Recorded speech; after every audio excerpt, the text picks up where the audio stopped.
estas secciones realmente de las visiones que experimentó, según el texto, el profeta Sofonía en uno de estos viajes celestiales. Hablaremos hoy de la visión de los demonios que se llevan a las almas. Es un pequeño fragmento realmente el que nos narra sobre lo que ve este visionario que se esconde detrás de la figura del profeta Sofonías. Yo personalmente dudo de que este apocalipsis sea realmente de Sofonías porque, como saben, en la antigüedad los escritores, los místicos tenían una serie de visiones, digamos, arrebatos celestiales, donde se veían en una visión llevados al cielo, etc. Y ellos, por diferentes motivos y por no enfrentarse a la jerarquía religiosa de la época, escondían o digamos que publicaban sus visiones utilizando seudónimos. Y muchas veces eran el caso, como el caso de profetas y hombres de renombre de la antigüedad. En este caso, el visionario nos habla de cómo está siendo conducido por diferentes lugares del cielo y nos narra sobre unos seres realmente espeluznantes. Nos da una descripción de unos ángeles con rostros de animales que al mismo tiempo son feroces y que están, digamos que, castigando a las almas de los impíos, pero al mismo tiempo, aunque se le asocian como demonios, el texto claramente deja ver que son ángeles y que de hecho están cumpliendo la voluntad de Dios. Vamos a leer un fragmento y vamos a comentarlo luego para que tengamos una idea e incluso lo compararemos con otros evangelios, otros textos apocalípticos que son más conocidos. Dice así: Apocalipsis de Sofonías, visión de los demonios que se llevan a las almas. Entonces yo iba con el ángel del Señor, miré delante de mí y vi allí un lugar. Millares y miríadas de ángeles entraban en él.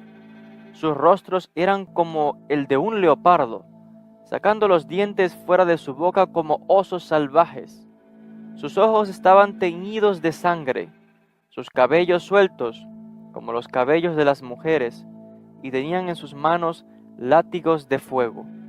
Cuando los vi, tuve miedo, y dije a aquel ángel que venía conmigo: ¿quiénes son los de esta suerte? Me respondió: estos son los servidores de toda la creación, los que se llevan a las almas de los hombres impíos, las toman y las dejan en este lugar. Emplean 3 días dando vueltas con ellas por los aires antes de que las lleven y las pongan en sus castigos eternos. Podemos notar entonces que el profeta está experimentando una visión donde lo acompaña el ángel del Señor y por alguna razón, porque aquí nada es por casualidad, este ángel lo conduce por un sitio donde el profeta ve a estos millares y millares, miríadas y miríadas de ángeles que están entrando a un sitio. Por alguna razón este ángel le quiere mostrar al profeta este lugar. Y cuando el profeta los ve, él describe cómo eran estos seres y lo describe con características de animales. Es interesante que encontramos en el Apocalipsis de Juan, pues también descripciones de seres angelicales con descripciones con rostros de animales, precisamente con rostro de leopardo. Se habla también, dice que su boca como osos salvajes.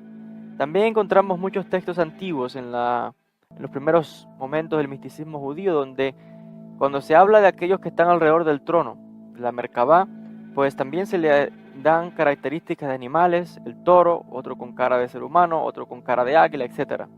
Pero lo interesante también del autor de esta visión es que él describe a estos seres con los ojos teñidos de sangre, o sea que son estos seres que, si ellos mismos infligen castigo sobre las almas, sobre estas almas impías, al mismo tiempo sus ojos están como ensangrentados en el sentido de que para ellos mismos es una especie de tormento tormentar a otras personas, porque cuando a alguien se le ponen los ojos como color sangre, es porque esta persona o está atravesando un sufrimiento muy grande, o ha experimentado un trauma tremendo, o incluso sin dormir. Entonces, los mismos que están atormentando a otros están también ellos mismos atormentados del sufrimiento que le infligen a las almas impías.